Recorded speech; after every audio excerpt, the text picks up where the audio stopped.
Today we will learn आजा chapter tissue and organ. बहुत important है, बहुत सारे क्वेश्चन इससे आते हैं और महज 13 पेजेस में ये पूरा चैप्टर खत्म हो जाता है। उसमें से भी बहुत ही कम पेजेस हैं जो बहुत इंपॉर्टेंट है, बाकी सब कुछ रीड आउट ही करना है। तो सबसे पहली बात हम ये पार्ट स्किप कर देते हैं कि उसकी डेफिनेशन क्या है। इसका जब भी क्वेश्चन आता है तो उसकी डेफिनेशंस में इसकी डेफिनेशन, उसके टाइप किसने दिए हैं, उसका सिनोनिम क्या है, ये तीन चीज़ें मेनली आती हैं। और टाइप्स में भी पूछते हैं, नंबर्स में, और अगर कुछ सिक्वेंस में है तो किस नंबर पे कौन से, जैसे असबाब सत्ता ज़रूरिया में सबसे जो माकूल मशरूआत किस नंबर पे हैं, ये ऐसे करके सब पूछते हैं। तो अगर किसी का सिक्वेंस है तो सिक्वेंस का नंबर पूछ लेते हैं कि ये किस नंबर पे। तो यहाँ पर इतना भी टफ नहीं है कि सबसे पहले इसकी डेफिनेशन आती है कि सबसे पहले आज़ा जो ऑर्गन, वो ऑर्गन जो होते हैं वो सॉलिड होते हैं। अब देखो यहाँ पे सॉलिड का वर्ड आया है क्योंकि बेसिकली हम अखलाक जब पढ़ते हैं तो वो इसमें टर्म आता है सयाल। अगर हम रूह पढ़ते हैं तो वो नीमा में यानी कि रूह वाले चैप्टर में आता है। तो यहाँ पे वर्ड आता है कि बदन के जामिद अज्जा आज़ा कहलाते हैं, ठीक है। तो जो जामिद अज्जा आज़ा कहलाते हैं ये मुस्तहिकम होते हैं, यानी कि ये स्टेबल होते हैं, बल्कि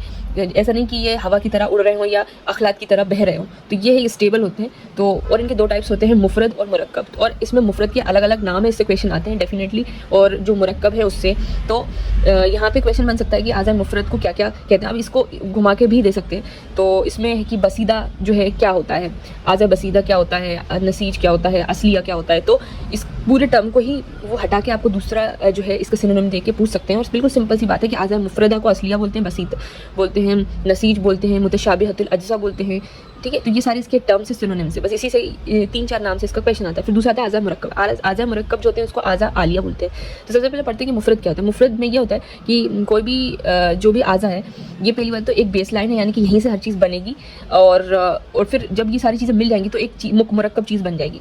तो अगर इस मुफरद को आप तोड़ोगे तो वही चीज़ मिलेगी आपको, मुफरद ही मिलेगी, यानी कि कोई और पार्ट उसके हर जो जुज़ है उसके कुल जुज़ और कुल पर एक नाम सादर आता है ये। तो इसका असर्शनिंग रीजनिंग से आ सकता है कि इसमें जैसे डेफिनेशन दी कि आज़ा मुफरदा वो आज़ा है जिनके अज्जा मुफरद बसीद, देखो मुफरद हो और सिंगल हो, बसीत हो, सिंपल हो, मुंतशिर, मुतशाबे नज़र आते हैं, बिल्कुल सिमिलर नज़र आते हैं। ये बहुत इंपॉर्टेंट वर्ड है इस पूरी उसमें, मुंतशिर मुतशाबे नज़र आते हैं। उन आज़ा को आज़ा मुतशाबिहतुल अज्जा भी बोलते हैं, इसलिए क्योंकि ये सिमिलर दिखते हैं। और आज़ा बसीत के नाम से मौसूम किया जाता है। बस यहीं से क्वेश्चन उठ किया जाता है कि आज़ा मुतशाबिहतुल अज्जा किसे कहते हैं या आज़ा बसीत किसे।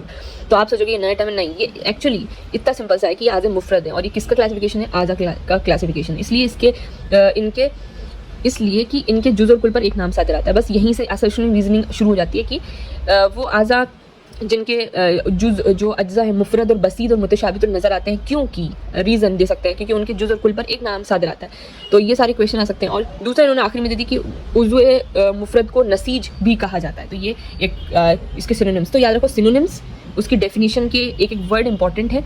दूसरा कि असर्शन रीजनिंग से यहाँ से उठ के आ सकता है क्वेश्चन। फिर दूसरा आता है कि जो आपके आज़ा मुफरद हैं वो कौन कौन से, सब ये बहुत इंपॉर्टेंट है आपको याद करना कि आज़ा मुफरद क्या है, क्योंकि आप आगे बताते हैं कि सबसे पहले तो अज़्म है, बोन्स है, गुज़रूफ है, कार्टिलेज है, रिबात लिगामेंट है, वत्र टेंडन है, ग़िशा मेम्ब्रेन है, असब नर्व्स हैं, और फिर फैट और मसल्स हैं, शहम और लहम, ठीक है, फैट और मसल है। फिर जो आर्टरीज और वेन्स है, शराइन और औरदा। तो ये 10 इसके अंदर बेसिक है। मतलब अब इसमें ना इससे पीछे होगा ना कोई कम हो सकता, और पीछे तो नहीं होगा, बस इसमें क्या है एक्स्ट्रा होकर थोड़ा सा इख्तिलाफ जो है अतब्बाओं में आ जाता है। बस यहीं से सवाल बन जाता है। पहली बात तो ये क्लासिफिकेशन जो 10 का क्लासिफिकेशन वो करशी ने दिया था और उनके हिसाब से ये 10 चीज़ें होती हैं। अब इसके अंदर लोग बाग ऐड ऑन करते गए चीज़ को और इख्तिलाफ अपना करते गए कि ये नहीं ये नहीं ये, और इस 10 में से जो आपके मसीह है उन्होंने शराइन और औरदा, यानी कि ये जो वेस्कुलर चीज़ है ना आपकी, ये शराइन और औरदा, इन दोनों को मिला दिया तो थोड़े जो है कम हो गए। तो ऐसे करके लोगों ने क्या करा है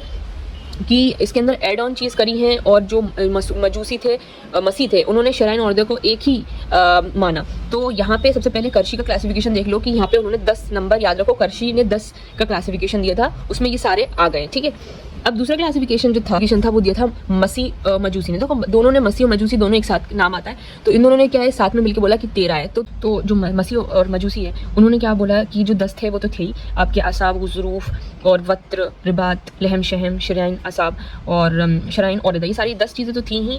और प्लस इन्होंने क्या करा है कि जो मुख इसमें लिखा हुआ है कि जो मुख है, गूदा जिसको बोलते हैं, जुफ्र जिसको नाखून बोलते हैं, और एक बोला है शार यानी कि बाल, ये 3 चीज़ें उन्होंने ऐड कर दी, बस इतना ही। और जो इन दोनों ने ये करा।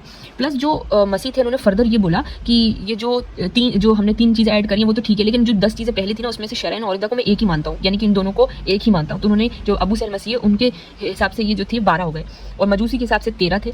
और एक चीज़ और ऐड हुई, एक अतिबा ऐड हुआ इब्न रुश्द, जिसका क्वेश्चन 2025 में आया था।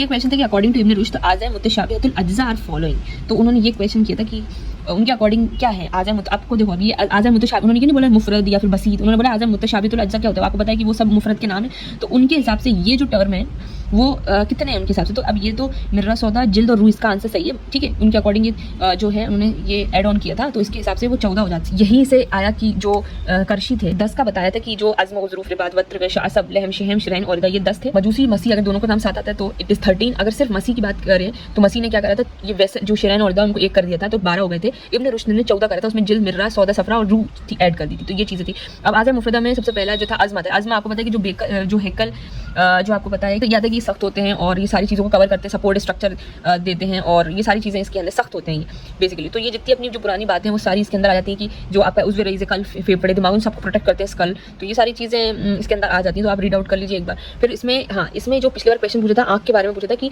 तबक़ा अनकबूतिया किसे कहते हैं। 25 का क्वेश्चन है कि वेयर तबक़ा अनकबूतिया एग्जिस्ट। तो हार्ट में, आई में, ईयर में, टेस्टिस में, तो यहाँ पे आई का ऑप्शन था जो कि पूछा था। उसी तरीके से कान की जो बोन्स हैं उनके बारे में पता होना चाहिए। बस इसमें ये है कि कुछ बोन्स होती हैं जो फंक्शन में भी काम करती है, जैसे रकाबी, मित्रकी और संदानी। तो ये बस नाम याद कर लें कि ये कान का पोर्शन के बारे में बात की जा रही है। अब आता है कार्टिलेज। कार्टिलेज का मैंने कहा कि आपको हर चीज़ का यूनानी में आपको जो है सिनोनिम पता होना चाहिए। जैसे गुज़रूफ को बोल रहे हैं नसीजे, तो गुज़रूफ नेक्स्ट था, तो नसीज, इसको नसीज गुज़रूफी बोलते हैं, इसमें कोई टफ नाम नहीं है।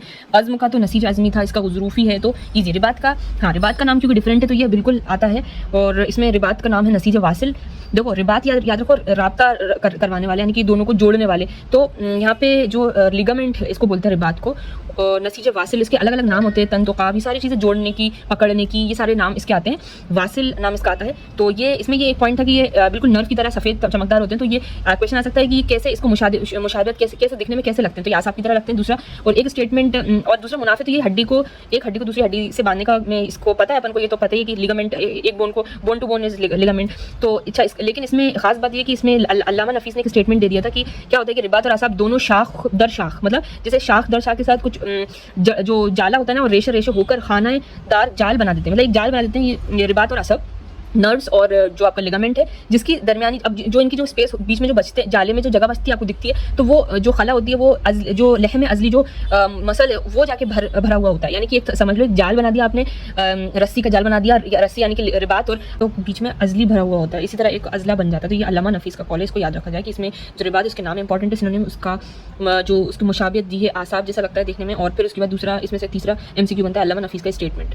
अंशिया यानी कि मेम्ब्रेन, तो मेम्ब्रेन का आपको पता है कि इसके अंदर इसको चौड़े और फैले हुए आज़ा हैं जो बारीक अलियाफ के जो है मिलने से बनते हैं और आज़ा की सतहों पर पोशीदा करते हैं। प्रश्न आता है कि जो ग़िशाई रेशे हैं उसको असबानी रेशे, आप सोचोगे कि आसाब को बोलते नहीं, अंशिया को बोलते हैं असबानी रेशे, तो इसका सिनोनिम याद रखें। दूसरी बात है कि असाबी रेशे के मानंद होते हैं, यानी कि ये आसाबी रेशे के मानंद होते हैं, इसलिए इसको असबानी कहते हैं। तो ये याद रखा कि किसके मुशाबे होते हैं और किसको क्या नाम है सिनोनिम। दूसरे इसके टाइप्स क्या है, तो इसके टाइप्स जो है अकॉर्डिंग टू कि क्या क्या कवर करा हुआ है, जैसे कि ये रिबात या सिफाक, इसका नाम है ग़िशा रिबाती और सिफाक। ये जो है खालिस रिबाती जो जोहर से बनती है और अजलात को बांधती है, मसल्स को जो बांधती है उसको ग़िशा रिबाती या सिफाक बोलते हैं, याद रखो सिफाक और रिबाती। दूसरा ग़िशा उरूक के अंदर उरूक को झिल्लियों, ये वो झिल्लियाँ हैं जिनके अंदर उरूक की कसरत होती है, यानी कि जहाँ पे उरूक का इन्वॉल्वमेंट है वो ग़िशा उरूकी, जहाँ पे अजलात का इन्वॉल्वमेंट है उसको सिफाक और रिबाती, जहाँ पे माई मतलब पानी होता है वैसे तो, लेकिन यहाँ पे जो भी